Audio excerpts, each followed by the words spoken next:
अस्सलाम वालेकुम students, welcome to science academy.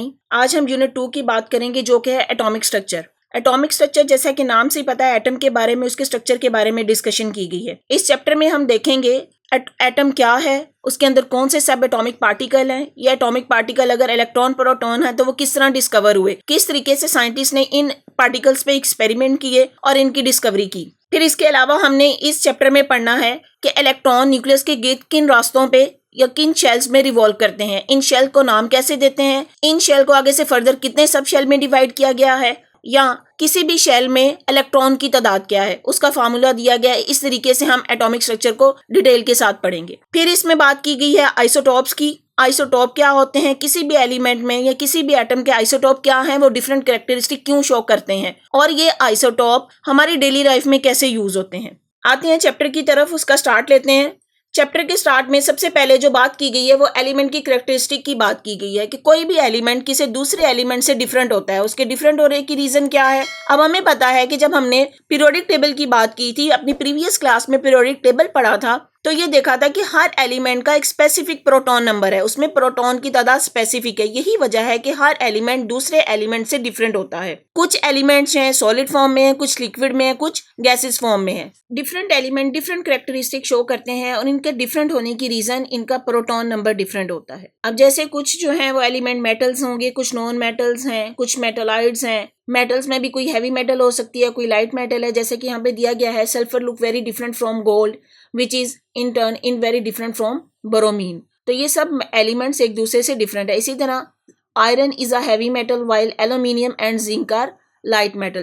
Metals are mostly lustrous while non-metal like sulfur and carbon appear dull. तो क्या बात की गई है कि मेटल जो है लस्ट्रस होती है। लस्ट्रस का मतलब होता है चमकदार, जबकि नॉन मेटल जैसे सल्फर की बात की गई है वो डल होती है, उसमें वो चमक नहीं होती है। तो एलिमेंट, किसी भी एलिमेंट की ये डिफरेंस इन प्रॉपर्टीज क्यों है, ये उसकी इसलिए प्रॉपर्टीज में डिफरेंस है क्योंकि उसके एटम में प्रोटॉन की तादाद वो डिफरेंट है।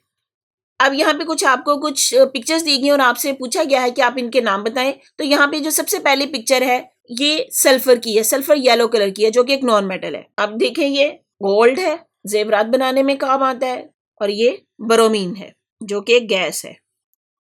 जी आते हैं स्ट्रक्चर ऑफ एटम की तरफ। एटम का स्ट्रक्चर क्या है। एटम के बारे में सबसे पहले जो नजरिया पेश किया था वो ग्रीस फिलोसफर था डेमोक्रेटिस। उसने ये बात की थी कि कोई भी मैटर है टाइनी पार्टिकल्स या स्मॉल पार्टिकल छोटे पार्टिकल से मिलकर बना हुआ है और ये पार्टिकल नॉन डिवाइजेबल है, इसलिए उसने इन पार्टिकल्स को एटम्स का नाम दे दिया। 1800 में इस पे मजीद रिसर्च की गई जिसमें जॉन डाल्टन एक साइंटिस्ट था, उसने इस बात को प्रूव किया एग्जिस्टेंस ऑफ एटम को। उसके मुताबिक एटम एग्जिस्ट करता है इस कायनात में, इस दुनिया में। अब इस पे मजीद रिसर्च होती गई, मजीद स्टडी होती गई, साइंटिस्ट इस पे काम करते गए। आहिस्ता आहिस्ता उन्होंने जो एक्सपेरिमेंट परफॉर्म किए उसके थ्रू उन्होंने ये बात अप्रूव की कि एटम जो है वो डिवाइजेबल है। एटम को मजीद सब एटॉमिक पार्टिकल में डिवाइड किया जा सकता है। ये जो एक्सपेरिमेंट किए गए थे उनको उन्होंने नाम दिया डिस्चार्ज ट्यूब एक्सपेरिमेंट्स। इस एक्सपेरिमेंट में क्या किया गया कि उन्होंने गैसेस के अंदर से इलेक्ट्रिसिटी पास की, लेकिन बहुत ही लो प्रेशर पे। जब लो प्रेशर पे इलेक्ट्रिसिटी पास की वो गैसेस आयोनाइज हो गई।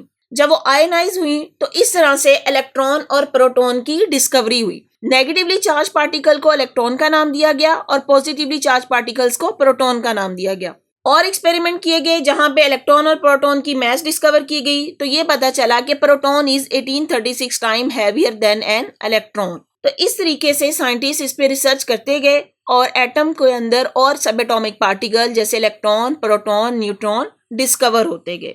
जी स्टूडेंट्स, अगर आपको मेरा लेक्चर समझ आया है तो अपने फ्रेंड्स के साथ शेयर करें, मेरी वीडियो को लाइक करें और चैनल को सब्सक्राइब करें। बेल आइकन को क्लिक कर दें ताकि आने वाली हर वीडियो सबसे पहले आपको मिल जाए। और अगर आपने कोई क्वेश्चन करना है तो कमेंट बॉक्स में मुझे कमेंट कर सकते हैं। Thank you.